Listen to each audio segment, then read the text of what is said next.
Was habe ich wohl mit diesem Sack Heu vor?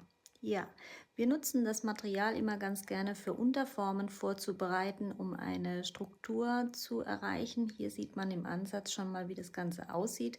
Das ist unser Wirbelwind bzw. unser Zipfel. Und hier sieht man schon mit den ersten Ranken, wo wir das Ganze aufbauen. Ja, es dauert circa 2,5 bis 3 Stunden. Wir haben eine Länge von 1,80 Meter ungefähr und ihr könnt das Objekt draußen im Freien, sowohl aber auch drinnen in der Wohnung aufhängen oder auch vielleicht einmal umdrehen, sodass der Schwerpunkt unten ist. Hier sieht man bei uns im Innenhof unserer Blumenwerkstatt, wie es im Außenbereich wirkt und vielleicht verirrt sich der ein oder andere Vogel da drin. Wir sind gespannt, wie es sich verändert und entwickelt.